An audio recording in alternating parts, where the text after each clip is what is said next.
Was Pink the actual star of Rollerball? I have a very bad idea, but it's a good thing. And, of course, street luge, bullshit, or not. All this and more on today's How Did This Get Made? Last Looks. Hit the theme! The last time. It's so bad time.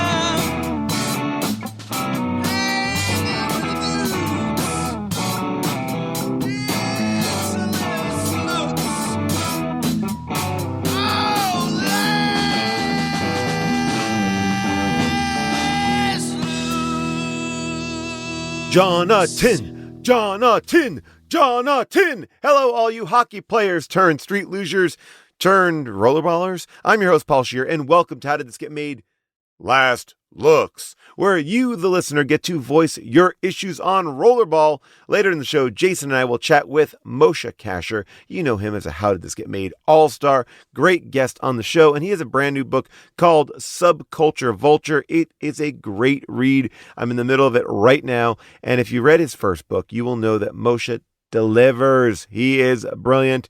Can't wait to finish the book. Well, I don't want to finish the book because it's so good, but I also can't wait to see where it goes. You get what I'm saying. Anyway, get Moshe's book right now. Plus, we're going to share a deleted scene from our Rollerball show. And as always, I will reveal next week's movie. But first things first, a big shout out to Lone Wolf Collab for that great opening theme. If you've got a theme for the show, whatever it is, send it to us at howdidthisgetmade@earwolf.com. You know the caveats: funny, short, clever. I mean, is funny and clever the same thing? I don't know. I'm going to say no. By the way, if you wanted to make a theme song for plugs, you could do that. And one of the plugs might be, hey, everybody, you know I told you that if you bought my book, you've pre-ordered my book, you get something special. Well, here's the deal. I am going to write a lot of fucking postcards. That's right. If you have bought my book, you can go to my website, you can sign up, show your receipt, and I will personally write you a postcard of thanks. I know it's so difficult right now to part with your money, and because you are parting with it for my book, I want to make sure you get something special. So I will do that.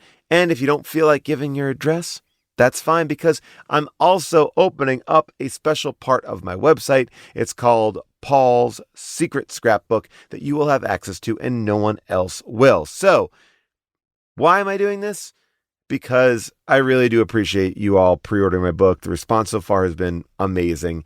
And honestly, and I said it before and I'll say it again, pre-orders seem to mean everything in publishing. So that's why you pick up the book now. It's going to really, really help. And by the way, if you want to come see us live, How Did This Get Made? That is, tomorrow, we're going to be in San Francisco at the Masonic doing Samurai Cop.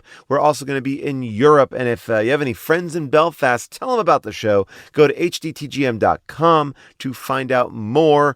By the way, Jason and I, we perform in a group called Dinosaur. It's an improv group with great people like the great Seth Morris and Rob Riggle. Nicole Byer sits in a bunch. Lisa Gilroy, Mary Holland, Owen Burke, Chad Carter. The list goes on and on. Phil Augusta Jackson, so many great people. Carl Tart. And we love performing. We would love to have you come see our show at Largo. I'm talking about February 23rd. It's a Friday. That's our next show. We're there every month. Come check out Dinosaur if you are in LA. And let's get into it, because Rollerball has a lot that we have to cover. And as a matter of fact, last week we asked everybody in the Discord what would be a better tagline for Rollerball. And Apocalypse writes, I got one. 2 teams, 1 track, no rules. Well, actually, there are a lot of rules, but they're all in Russian. All right, Apocalypse, I like that. That's a good one. Let's use that to bring us into something I like to call corrections and omissions. Hit the theme.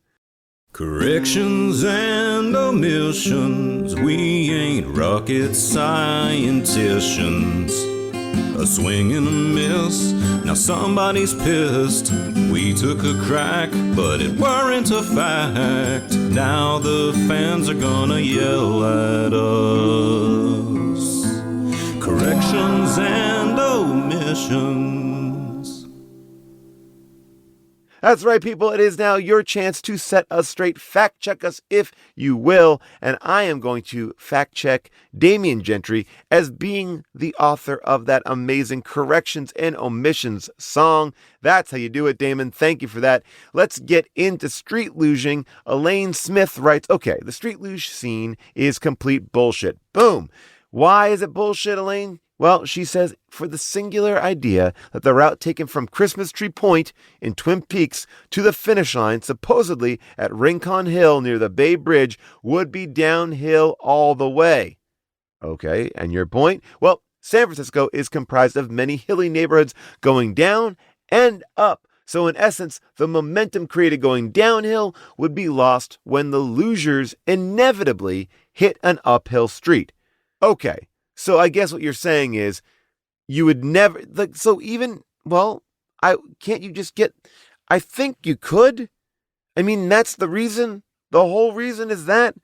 I don't know. I need more street luge talk. And Andy from Rhode Island, he's got some. Well, he says, look, I was at the show at the Vets Theater, and Providence has a great tie-in related to the opening street luge race because the original 2 ESPN games took place in Rhode Island, and they did a street luge in Providence, not far from the Vets Theater. Whoa, Andy, that is amazing. He goes on to say that he was there. He has an X Games poster that his dad got him in his bedroom, not now, but when he was a kid, and he wishes that he raised his hand in the balcony. Well, I love that we picked a movie that really had a connection to everything that's great about Providence. Kirk Wagner, by the way, that sounded like an insult. It was not. It was just an offhanded comment. Anyway, Kirk Wagner writes, you guys asked why rollerball players always had to show the ball instead of hiding it to trick the other team. Well, in the 1975 original film, they mentioned that there's a rule where they always had to show the ball at all times. I don't think that was specified in the 2002 remake. Just one example of how the rules in the 1975 movie were so much clearer, even though they were hardly ever spoken. Well, look, we all now know Rollerball 75, James Caan, is the way to go. Before we end this segment, let's go to the phones and hear from Adam in New Hampshire. Hey, Paul. Thank you so much for the Rollerball episode. My friend Sean and I went and saw that movie in college because it was big with the WWE hype machine because it had Paul Heyman in it. Shane McMahon made a cameo. And I'm so glad you guys referenced the night vision segment because it was so baffling in the moment. I remember there was actually a sign at the theater telling people that that was not a glitch. It was not a technical issue with the projector or anything like that. The movie, assuring people that the movie was supposed to look like that. And so it wasn't anything wrong with the print or anything like that. Just an absolutely god-awful movie. Love the episode. Love the show. Thanks so much. Have a good day. That is amazing. This often happens when people get upset about things that happen in film. I can't remember the last time this kind of happened. Like, artistic choices have to be explained at the box office. I love this. That's amazing. And I think that this is like moments where people come out and want their money back. Like, it's such a funny thing. It's like, nope, this wasn't up to my expectations. I want my money back. If anyone has a picture of that, let me know. Although it seems more like an Instagrammable moment. I don't know if back then people were taking pictures of just weird things unless you could share them right away. I mean, this is what we are up to now. I don't think we'd ever take pictures of just random signs or food before mobile phones. Anyway, Andrew, New Jersey, what do you got? Hey, Paul, this is Andrew from New Jersey, and I just had a quick-ish omission, which is that the director of Rollerball, John McTiernan, did direct Die Hard, yes, but because of him defending Rollerball and getting Chuck Robin wiretapped and then lying about it, he went to jail. But then while in jail, he had to declare bankruptcy and the bank wanted to liquidate all of his assets because they thought he was lying about the bankruptcy because he was lying. That just seems to be a theme with him. And after it was all settled and he got out of prison, the liquidation was seen to go through, and then also his royalty payments were taken over by the bank.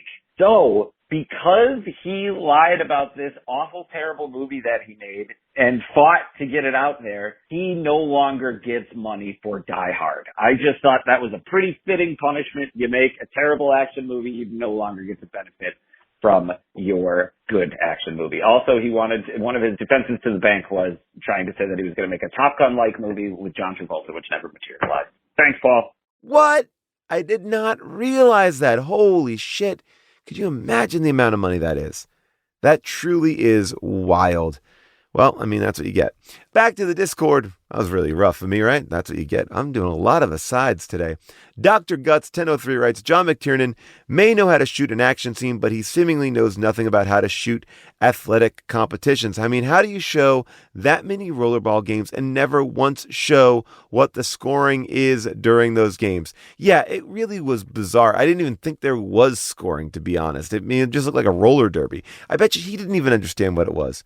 Johnny Unusual writes, the Heather Graham show you mentioned was called Emily's Reasons Why Not, and it was actually canceled after one episode, not during the commercial break. You might be thinking of Turn On, a show from the creator of Laugh-In. It was pulled in Cleveland during the commercial due to complaints. It never even aired in Western affiliates after that. Well, I was not thinking of Turn On. I need to understand what that even was. What were the complaints? Let's find that online. I didn't mean it was literally pulled after the first commercial, but it was, the ratings are so low that after the first commercial break, they knew they had to cancel the show. But I will also remind you, in that episode, I specifically said, do not look this up. Do not fact check me. It's funnier what I said than for you to tell me the truth of it. So Johnny Unusual, even if you're right, you didn't listen to my demand. So you are out of the running this week for being the winner of corrections and omissions and the winner of last looks. You're out of both. Me and Nerd Girl, this is from Breakfast Prince, writes, me and Nerd Girl both found this video where Pink talks about her time on set. Apparently, she initially had a much bigger role before it got cut down to only clips on a TV. You know, all week long we've been talking about the Puffy trial. We are going to give you guys a little brief update on that. But first, as they mentioned before, some news on Pink, right? You know, a lot of people who caught our show, MTV icon Janet Jackson, just the other night, considered one of the more impressive performances to be Pink and her recreation of the chair dance. So you see it from Janet's Miss You Much. Now, it's even more impressive when you consider that Pink was actually playing hurt that night. Turns out she had pulled a muscle a couple days earlier while working on the new movie Rollerball. Now, that film is a remake, or actually an update of a 70s action movie about a violent, extreme, futuristic sport. And backstage at Icon, we caught up with Pink, and she told us more about Rollerball. Raider, actually. And it's coming out August 15th with LL Cool J and Chris Klein, who I have a crush on. And the movie, it's kind of crazy. I had to sing the Three Penny Opera, which is a little different from what I do, so it's going to be awesome. Wait, she was rollerblading? I mean, unless she was just like rocking so hard. I mean, I've seen a Pink show. She's very athletic in it. And I love that she had a crush on our man, Chris Klein. Wow, so many great corrections and omissions this week. I mean, now we just have Pink and Rollerball in our head. Plus, we're learning so much about John McTiernan. There are so many great things. We learned about street luges and everything. But to me, the thing that really just kind of knocked me on my butt was what Andrew from New Jersey said. So Andrew, for revealing that John McTiernan has none of his Die Hard royalty money, you are this week's winner. That's right. And you get this amazing song from Tyler Mann.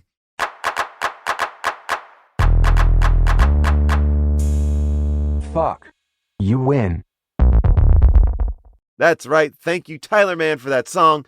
And thank you to our good friend from New Jersey. Remember, if you want to submit an alt movie tagline or chime in with your own thoughts about the latest episode, hit up the Discord at discord.gg/HDTGM or call us at 619-PAUL-ASK. Coming up, Jason and I are going to be joined by Moshe Kasher to talk about his new memoir, Subculture Vulture, plus a whole lot more. Plus, as always, I'm going to reveal next week's movie and play an exclusive bonus scene from our Rollerball show. I'll be right back. People, I'm sure you noticed that every Monday we re-release old How Did This Get Made episodes back on our feed. This week's Matinee Monday was Monkey Shines. June wants those monkey shines to get paid. Remember that. And next week's will be The Boy Next Door with guests Heather Ann Campbell and Ben Simon. So keep on checking out these replays of classic episodes every Monday. And now let's welcome Jason to the show to have a little Just Chat. Rob from Long Island, play us in.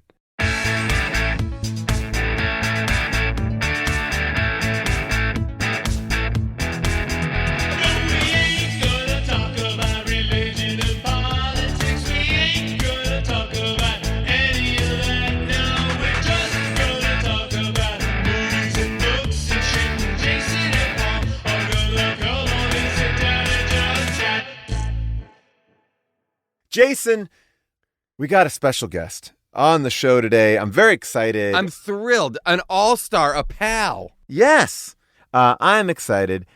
Please welcome Moshe Kasher. Moshe, how are you? I'm great. Hi, boys. So good to see both of you, actually. What a hunk. I love your gotta faces. say, I love the wallpaper behind you is beautiful. You and your wife, Natasha, the way that you do your podcast, the way it looks like everyone's in these cramped recording studios, and you guys look like you are broadcasting from the hippest Hollywood Hills kind of apartment. I don't smoke cigarettes, but it also feels like there could be a room, like a thing in that room where there's just like a ton of cigarettes in a special decanter, which I felt like was something my grandparents had. Like it was like a cigarette decanter. Yeah. You pull up a little gold thing in the middle, Yes. and they all pop out. Oh, that sounds good. But it's, you know what? We're trying to take care of our health, so it's just 100 joules. So smart. So good By for the- you. yeah. Good for you. Occasionally, June will smoke a cigarette, and I was very happy this year to.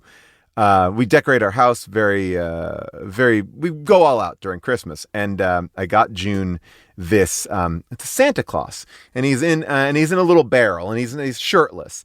And when you pull on his legs, it looks like his dick is coming out, but it's a cigarette, and you just kind of Oh, yeah. take it out. You take it out with your mouth, and it's fun for the whole family until my kids found it, and then insisted on showing it to all their friends. So not only were they showing like a dick Santa, but then they were also showing cigarettes. Like, And they're like, this No, yeah, proves you're like it, everybody. Santa has a dick. I'm sure of it. You're like, no. This isn't sexual. This is just to encourage smoking in our family. We just we hit it. We really did it twice. Really hit both things badly. Well, we have Moshe, the same thing at our house, but it's much more modern. It's not an antique. It's Tim Allen in the Santa Claus. He's the Santa. So it's actually Tim Allen. And then when and he said,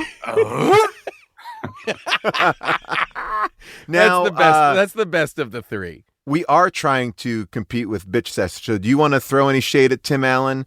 Here on the podcast. Oh, right. Oh, what did he do? Did he do something recently? No, Casey. Actually, it's not Bitch Sesh anymore. They changed the name to called Garbage World. They're on their own Patreon. They're doing their own thing. But Casey, in the privacy of the podcast Patreon, went off on Tim Allen and her experience working one day on the Santa Claus, and it went viral. Like she didn't expect it to go viral. It went and I think the reason why it went viral was because she called him a little bitch. She said he's a little bitch. Oh, and yeah, it really it got out there in such a way that made me laugh. I don't know, look, Moshe, is there anybody that you'd like to call a little bitch or any other names right now? Is Yeah, any grudge list? Yeah, I mean, I don't want to be too controversial. I also don't want to step on you. You're here to talk about your book. I don't want to step on your book. Is it one chapter after another on grudges? Yeah, it's mostly about Tim Allen. I mean, to be honest with you, it's mostly about Tim Allen. And I know why he acts that way. And I think Casey wasn't being very sensitive to that. Like, the guy just wants more power. That's all. I mean, he's just trying to get a little more power. Fellas, no. Oh my gosh. Moshe, you have a brand new book coming out, I do. like Jason just said. Subculture Vulture. It's a memoir and 6 scenes. It comes out January 30th, a day before my birthday. I got the box of the real thing today. I just opened up this box. Holy moly. And there it is. Ooh, that looks great. Yeah, Oh my gosh. Moshe, who did the art for that cover? So that's a great question. The man's name is Chris Allen and Greg Molika, and they just killed it so hard. It looks like a little like a that zine. Looks great. It's very It looks like a graphic novel or a cool book that I would pick up at secret headquarters. I gotta say, I got emotional opening up this box because, like, when I was a little kid, I never had aspirations to be a comedian. That was not part of what I thought was happening for me. But I always said I wanted to be a writer. I didn't even know what that meant. And I opened that box. I just got emotional. Like, you write one book, and you've written a book, and I feel like you write two. Like, I've become the writer that the little boy thought that I would be, and I'm really proud of it. And I'm really proud of this particular book. I did want to talk about that. This is your second book, and I feel like you see a lot of comedians and performers write a book, right? And it's very rare that you get a second book, and your first book I thought was so just beautiful, personal. And it was, talk to me about the process of coming, like, how did you find your way into this one? Because they're both memoirs to a certain extent. They're focusing on different parts of your life. Yeah. Well, this one is, I wanted to do this one's more of a concept memoir, I guess. It's one part history, one part, it's obviously a comedy, but it's one part history and one part memoir. And I kind of go through each of these 6 worlds that have created the person that I am, which are like AA and the 12 steps. I got out of rehab for the last time when I was 15 and got sober and was like by far the youngest person in any AA meeting I ever stepped into for 10 years. And raves, I started going to raves in the early 90s. I started throwing raves and DJing and selling ecstasy as a sober person. Burning Man, I went to for the first time in 1996 because I heard there was a rave in the desert, and I just jumped in a car. And last year was my 24th time at Burning Man, and I worked there for 15 years. And sign language interpreting and deafness. My parents, my uncles, my cousins, my half brothers and sisters are all deaf, and I was a sign language interpreter for 15 years. And Hasidic Judaism. My father, when my mom left him, became like a born again Hasidic Jew, and I was raised 6 weeks a year in the summer, basically cosplaying as an extra on Fiddler on the Roof, pretending to know what I was doing in a Hasidic world. And then stand up, which is the reason that I'm able to write a book or two in the first place. So anyway, the reason I wrote it like that, I wanted to do something different. I wanted something that was kind of scary to me, and this was because it is history, and I do have to answer that bell. But mostly my first book ends the day that I walk away from my friends. There's this image of me walking one way down the street and my friends all walking up the road to Barclays, this bar in Oakland that would serve us underage kids, and me walking alone into my new life. And over the years, I had a lot of people always asking me well, what happened next? What happened next? And so I decided to write this book about what happened next. And the answer was everything. So much happened next. My whole life happened next. Yeah, what's amazing is all the stuff that you just mentioned that is part of that second book is enough itself for 4 books. Right. Everything you just talked about, the fact that that's not even in the first book is wild. Yeah. And do you feel, I'm curious, do you feel like now, as you are thinking about things and thinking about a way to talk about things or talk about stories or yourself or whatever, are you no longer thinking in terms of this will be worked out on stage in stand-up? Are you now thinking of things more as I will now sit and write this? Are these chapters rather than, chunks, Yeah, I have reverse engineered a lot of the first book into stand-up, but there's something about writing books for me that feels like I can tap into this. I think part of it is because of the age of stand-up that I started in. I didn't start in this hyper sincere age of stand-up that a lot of younger comics are in now, with Rothaniel and Nanette and these hyper confessional, super personal. My thing, I was raised in, I started in 2001. It was funny over everything. All that matters is comedy, kill, kill, kill, kill, kill. And so for me, the books were always this portal into the more sincere me, the more kind of thoughtful and slow version of me. And so I can go in places, emotional places in that I never really go on stage. I'm not a particularly emotional stand-up. I'd love to find a way to get some more of that going on stage. But I kind of also like Yeah, do you feel like while, like as you are excavating the more revelatory or emotionally revelatory elements of your life, do you find that seeping into your stand-up, or is it kind of church and state, these are separate things purposefully? Like you get to do, I just out of curiosity. Yeah, no, I think I started thinking much more like what you're saying, Jason, like that what this exists over here. I want to be thought of as serious over here and silly over here. I never cared. I like being ridiculous on stage. I never thought comedy needs to have this emotional element. But like as you get older, I guess like the idea of something being corny or cheesy on stage like starts to matter a lot less. And I do think that as I'm getting older, things are starting to seep a little bit more. Yeah, that's great. That's really interesting. I don't know. You're interesting to me because I think that you are somebody who is incredibly funny. So I don't think it's going to be like, oh my gosh, I'm shocked that he went there. But it's fun that your audience and that people are willing to go in these places with you because like, as you are talking about like, like the Talmud or something like that, you're going into this thing where it's like, oh, Dante, so here's a funny story about a time I picked up a hitchhiker, it's like, and I love that you are able to explore all those things that I like about you as a human being in something that is like a mass market I think book. I'll jump on that too, because I feel like what is evident in your stand-up or your writing, or especially the stuff you do on stage that isn't necessarily stand-up, your other shows, is I feel like, Moshe, you are primarily a curious person. Yeah. You know what I mean? Like, and your curiosity, I feel like as we get older, people get less and less curious. They get more and more calcified in the discoveries they've already made. They like these things. They're creatures of habit. We settle into and calcify in our personhood. And you are somebody that, to me, over the period of time I've known you, are always curious, are always asking and questioning, and are like, you're a curious mind. And I feel like that is evident in everything you do for work. I feel really grateful that I feel like we're in a scene in Avatar that you see me.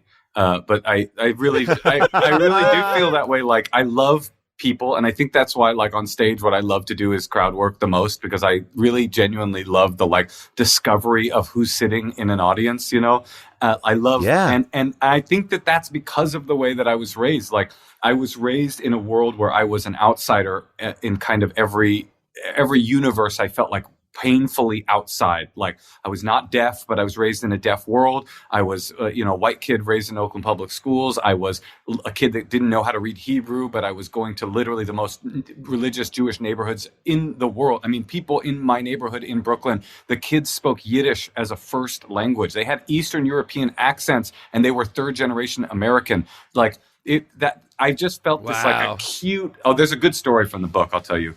But I'll get back to my curiosity. This is true. When I would go to Seagate, this was the neighborhood in Brooklyn.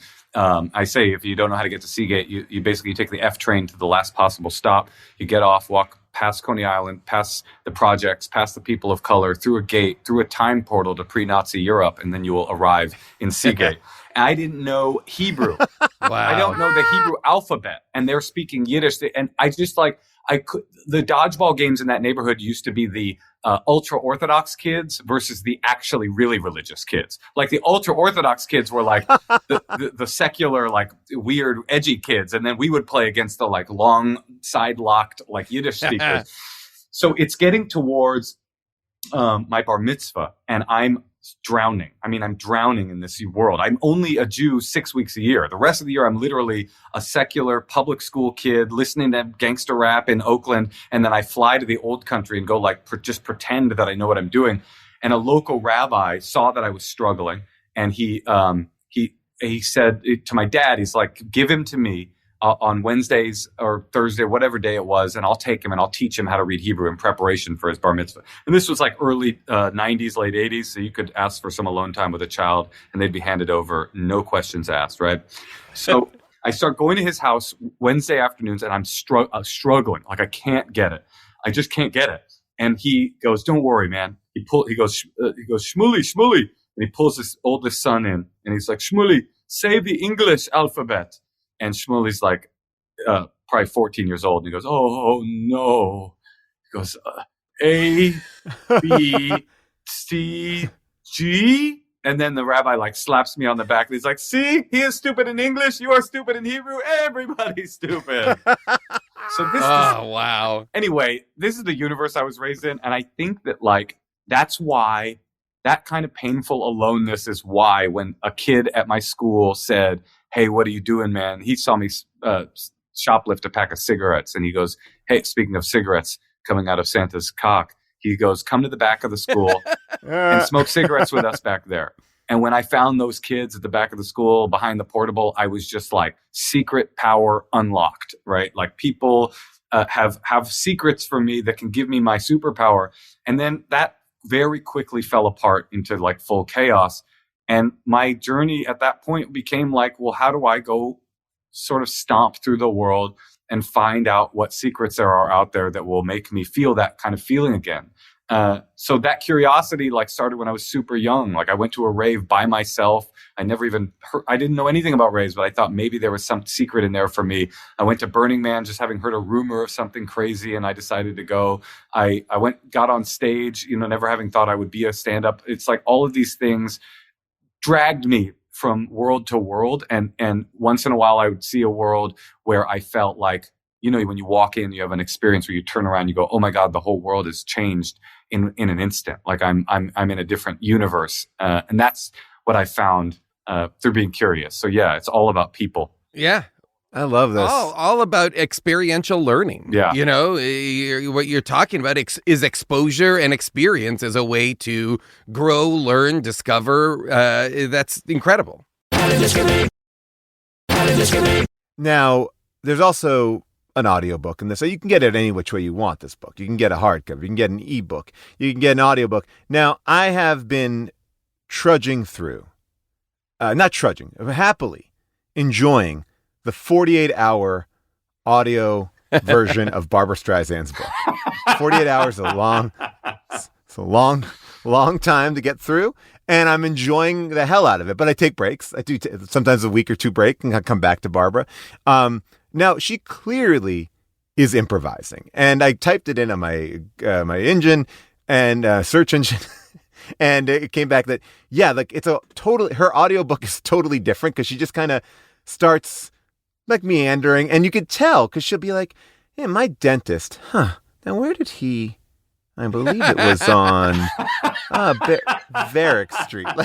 So she really wow. She goes in, and here's the thing about my teeth are pretty good. Here's the thing about her is that she's disrespectful to the form, and if I had to say it in more crystal clear terms, she's a little bitch. Like I would say wow, that. There it is. That's what we needed. There we go. Garbage time. We are competing with.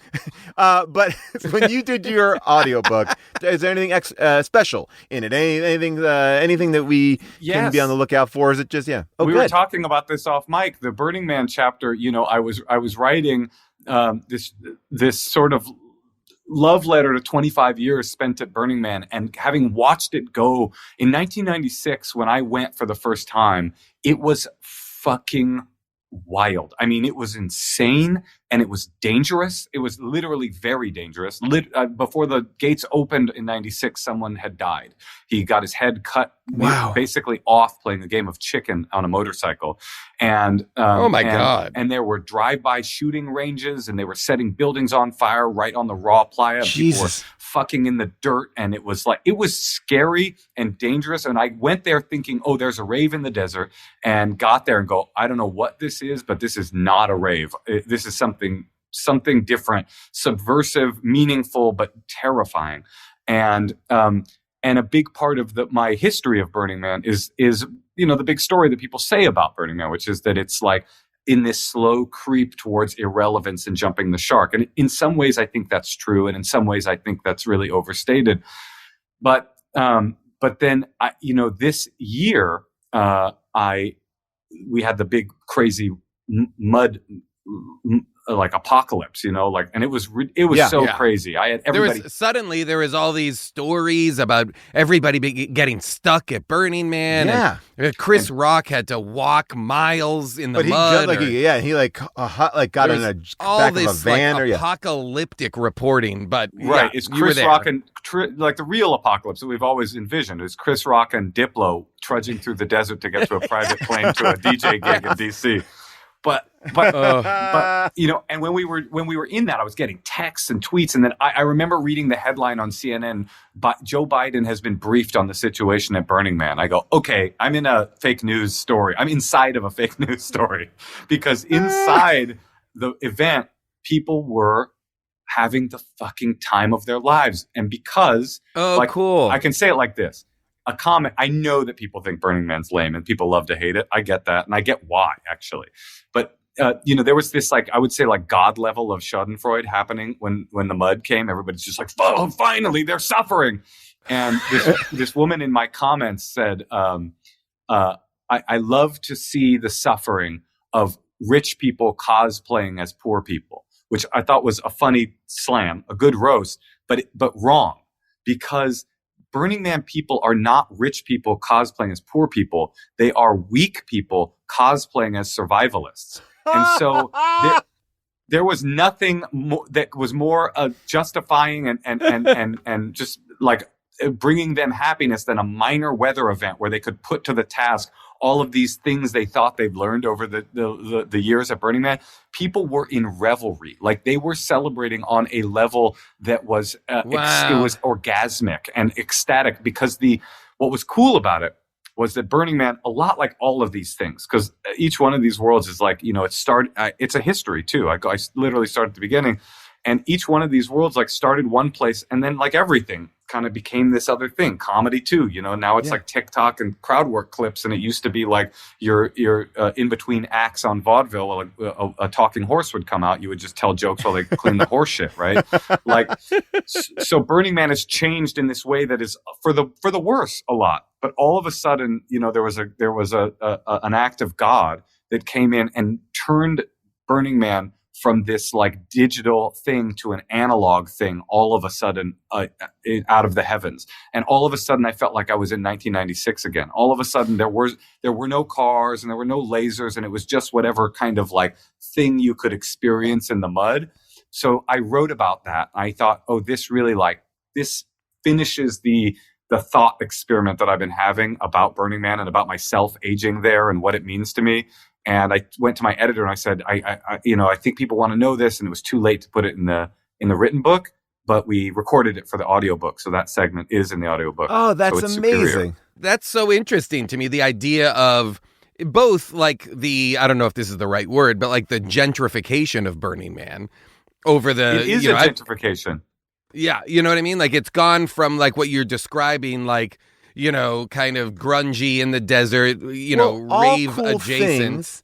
Become corporatized. Even that thing which is the most uncorporatized, right? I mean, I remember even going to Bumbershoot, and Bumbershoot the first couple times I went, which had been going on for a long time, it was so much different than the last time I went. It's once all of a sudden you have a tent paid for by Pepsi or Comedy Central, you're like, oh, shit's changing. Money's coming in a different way. The quote I heard about Burning Man specifically, which just sums it up, is Burning Man went from a place where weird people came to feel normal to a place where normal people go to feel weird. So that's great. That's shift. Great.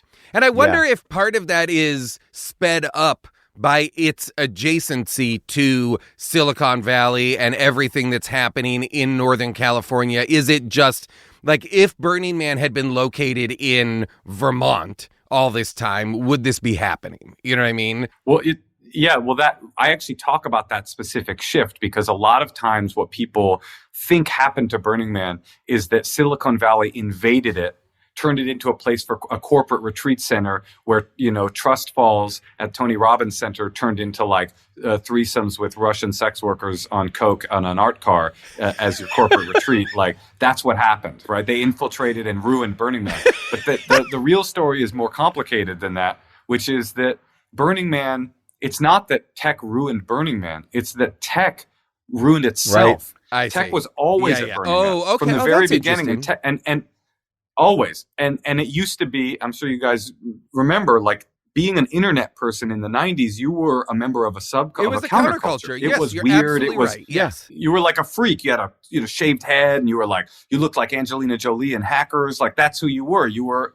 And then what happened was they took over the world, and they became the most powerful entity in the world, more powerful than governments. They turned into billionaires and trillionaires, and they were still there. So it's not that Burning Man got lamer because of tech. They don't take over entertainment.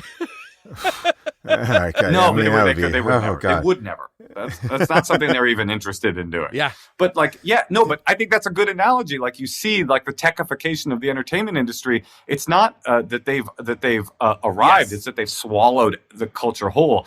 And so Burning Man always had tech people. It's that tech people themselves became lamer, and as a result, it turned into this kind of that makes sense. more corporate Okay. Yeah, entity. I'm learning a lot. All right, so the book Subculture Vulture is out right now. You can buy it right now. You can go to a bookstore. You can get it on an ebook. You can get the audio book, whatever you want to do. You can get it as a CD. It's expensive to get it as a CD, but you can get it. I have a really crazy idea. Because my thing is like that I'm so into like Burning Man was such a like counterculture, like they call it culture jamming, and they used to do these wild street pranks and stuff. And like I'm really a student of that school, and I know that the internet has like taken some of that on, like doing these like pranks. And I know you guys have like really rabid fans. Here's a crazy idea of like a prank that your people could do. I just think this could be so weird. What if everybody, just like as a prank, like as a weird prank, who's listening, were to go buy the book on Amazon. I like this. Or like anywhere. Or anywhere. anywhere, not Amazon. Anywhere. Wherever book- Anywhere. books are sold. No, I would Wherever like it to books be are sold. Amazon. Yeah. No, I love Amazon. Hey. I'm an Amazon guy, but like, yeah, But you choose, that's, if you want to the do joke. Book The Soup joke or is whatever, you're just talking about independent tech, bookseller. and that's kind of the prank, is that you're going to Amazon and you're getting it. Right. It's kind of like a gotcha Yeah. to big tech. You know, we could kind of do that as a community. Like, it's not about my book. I don't care about book sales, obviously. I'm not here to like shill books. I just think like as a prank, as a subversive prank. And you know what, Paul? It could be kind of cool if they didn't just buy my book. Oh, wait a second. But while Yeah. they were there, Yeah. this is just a crazy. I don't know. This might be too much. This might be too much of a prank. I don't know if you're. But what if they were to pre-order your book in the same transaction? Now that's a prank. Right? That's a practical crazy jokers. prank. Now we're doing it. Now we've pranked. Yeah, we're walking the prank. We're doing it all. Oh God. Oh Yeah, God. avast you scurvy dog. You know, like go get that book as a weird prank, as an I internet. love it. I love it. Buy It's like a books. flash mob. Buy some books. I'll tell you this much. The other, we both have books coming out. There's something that was really disheartening during this award season, or all these movies are coming out. I watched You Hurt My Feelings. I watched American Fiction, and I watched, oh my gosh, what's the third one? The Holdovers, and all of them are about like miserable people trying to get their books out. Or not miserable people. It's just like it really does paint a sad picture. I'll say of the Anatomy of a Fall. Oh. Anatomy of a Fall is the other one about struggling writers. Yes, that's the other one. Yes, you're right. That's So it was like, my movie of the year. My movie I of the year. loved it. Incredible movie. She made another film, the director, that's even better, and I have to find it. Wow. It's one of her first movies, and it's about a journalist following a politician on a campaign trail, and it's done that same kind of doc style, which is supposed to be very good. Incredible. Anyway, here's what I'll I say loved as it a so good much. prank. I'm gonna participate in the prank, even though I don't have a book coming out. Just for people who are currently listening at home on a speaker, I'm gonna say, Alexa, buy Culture. Wait, no, what is it? Is it Culture Vulture? All this Subculture All Vulture. this works. Subculture Vulture. Alexa, buy Subculture Vulture. Hardcover. Oh, Alexa, buy Subculture Vulture hardcover. Oh my yeah. gosh. We nailed We these got 'em. guys, man. We pranked them hard. Oh, classic prank. And when you're done buying the hardcover, go get that audiobook because it's going to have that extra chapter in it. It's a pleasure. I'm so excited that you're here. We got to get you back on the show, but we need to get you on here to make sure we talked about your book, Subculture Vulture, a memoir and 6 scenes, out right now.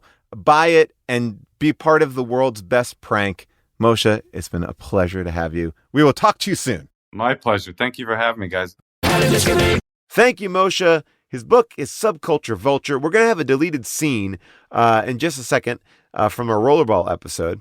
But I want to make sure that you pre-order or get Subculture Vulture wherever books are sold. And you can pre-order mine at the same time. I know, I'm sneaking in a plug for myself. I'm terrible. Anyway, now is finally time to announce our next movie. Next week, we are going to go from Rollerballs to Jamie Dornan's balls. That's right. Next week, we'll be watching How Did This Get Made's first entry into the 50 Shades trilogy. That's right. Back in 2015, there's a little film called 50 Shades of Grey, starring Dakota Johnson and Jamie Dornan, and we are going to break it down next week. Do we even need to know what the plot is? Yeah, you may want to, right? Literature student Anastasia Steele's life changes forever when she meets a handsome yet tormented billionaire, Christian Grey. And the rest is movie history. Rotten Tomatoes gives this film a 25% score on the tomato meter. Richard Roper of the Chicago Sun-Times writes, basically, they made a lousy mid-2000s era Katherine Heigl romance with a handful of explicit scenes spliced throughout the familiar cliches. I love Richard Roper, but I think he's overthinking it in this review. I don't see Katherine Heigl romance in here at all. But the rest works. Listen to the trailer for 50 Shades of Grey. Come. It's just beyond this door. What is? My playroom. Like your Xbox and stuff? I don't do romance.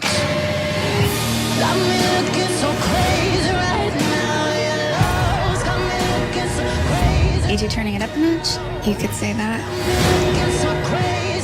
You said you didn't do romance. That's what you do to me.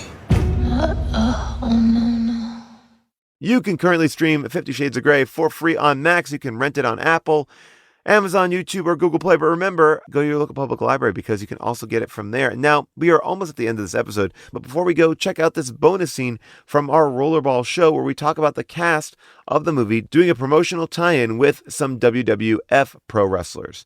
So before we get to our final moments, I wanted to show you something because this movie was heavily publicized. I don't have any clips from it, but it was a part of a Road Rules challenge where actually one of the Road Rules people got in the movie Rollerball. Was it CT? I do actually have who it was. It's okay. All I'm right. just kidding. But it's the only name I know because he was in a Kroll Show sketch. I remember that guy. But I wanted to show you this.